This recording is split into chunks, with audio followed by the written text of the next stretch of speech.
Hello, welcome to Movie Musters BMF Season 4 Episode 7 Recap, Enemy Within. In BMF, the Flenory brothers continue to find themselves in a tight spot as the walls around them begin to close in. Detective Bryant remains diligent as ever in his search for Demetrius, aka Meech. However, where the loyalty of his gang members has saved the leader until now, all it takes is one bad apple for things to go wrong. Nonetheless, complications in St. Louis continue to keep Meech distracted from seeing the big picture. Worse yet, his musical endeavors also threaten to crumble as his leading star's life spirals out of control. Therefore, with much trouble brewing on the horizon, the BMF head must find a way to keep his cool and navigate every crisis as it emerges. Spoilers ahead, Meech gets rid of J. Pusha in his list of things to resolve. J. Pusha retains high priority. His backstabbing ways and easy inclination toward violence have ensured that BMF can't effectively continue its business in St. Louis. However, without the city on their roster, profit will inevitably remain out of reach for the gang. Therefore, Meech has to keep his focus on his friend-turned-enemy. In turn, J. Pusha also grows frustrated with the Detroit-based gangster. In his efforts to even the playing ground, he ends up doling out death to innocent family members of his adversaries at the Seal Moors. One of his victims ends up being Kia's sister. Naturally, this ignites fires of revenge in the young woman. Kia has a long-standing relationship with J. Pusha since he was the one who looked out for her after her father's death. Furthermore, she's dating Carter, the former's right-hand man. Therefore, it's easy enough for her to infiltrate his lair and train a gun on him. Still, given their history, it's hard for her to pull the trigger even in the wake of her sister's death. Even though Meech arrives in the nick of time to rescue her, things remain tense. Ultimately, when J. Pusha gains the upper hand on her, Carter ends up doing the unthinkable and killing his boss. Thus, with the St. Louis gangster finally out of the picture, BMF can set up shop with the Seal Moors, with Kia as the envoy, and continue their business. Purdy's condition worsens where Meech's business gets better on the more shady front. His recently launched record company, Stomping Grounds, continues to suffer. Purdy, the R&B singer-turned-rapper, was recently involved in a shootout that put her in the hospital for a few weeks. The incident was instigated by his previous record label, which was angry about losing her to the Flenory brothers. In the end, even though the musician survives the attack, it leaves her more than a little shaken up. Inevitably, the near-death experience further aggravates her secret cocaine addiction. Her continued use of the substance on top of her pain medication takes a heavy toll on her body. During one recording session, her friend and fellow Stomping Ground artist, Tina, advises her against continued usage. Nonetheless, the latter eventually returns to the studio to find the rapper knocked out due to an overdose. Once she discovers her friend, Tina sends her off to a rehabilitation center. However, she's dealing with her own issues, namely an unwanted pregnancy, to stay by the other artist's side. Eventually, Meech arrives as a saving grace, helping the former with her visit to the abortion clinic. Furthermore, he even tries to visit Purdy at the rehab center to support her while she's down. Unfortunately, the clinic informs him that the musician has checked out on her own.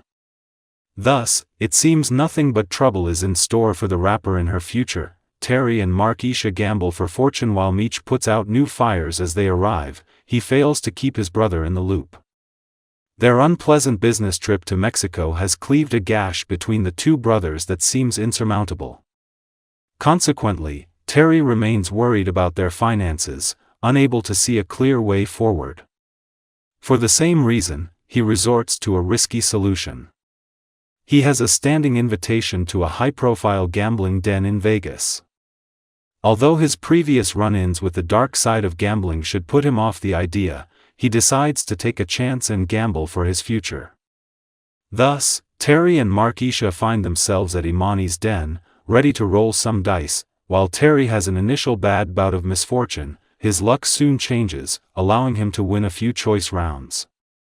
Nonetheless, when the time comes to collect, one of the other players, athlete Tank Hamilton, leaves without settling his score. However, Marquisha's resourceful ways ensure that the duo doesn't incur any losses. During their visit, she coincidentally manages to charm Tank's wife and get her home address. Eventually, after a thunderous argument with Meech over his decision to ask Nicole to smuggle some cash, Terry ends up gravitating toward Marquisha. As a result, she convinces him to take back what's his and attack the athlete in his own house. While this plan proves to be financially beneficial, one can't help but wonder how this will aggravate the younger Flenory brothers' relationship with Meech. Bryant gets a lead on Meech as the Flenory brothers enjoy their own victories. Their adversary, Detective Bryant, comes close to winning a round of his own. Thanks to an elusive informant, he has managed to stake out outside the house of a possible person of interest. After observing unusual behavior from his target, he gathers enough trust in the tip to request a warrant from his superiors. Even though interdepartmental drama makes this a long shot, he manages to get his hands on the much-needed warrant. Consequently, he's able to arrest the young man and search his grandmother's house. The discovery of 2 packages of cocaine promises great things for the detective. He's able to put pressure on the kid through these narcotics, threatening him with prison time. In fact, Bryant even ropes his grandmother into the fold, insisting that she would also face criminal charges and a prison sentence over her grandson's mistakes. Ultimately, the thought of his grandmother spending the rest of her life in prison breaks the kid. As such, he ends up agreeing to a deal with Bryant, involving his own freedom at the cost of Meech's incrimination.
Please don't forget to like, comment, share and subscribe for more videos. Thanks for watching.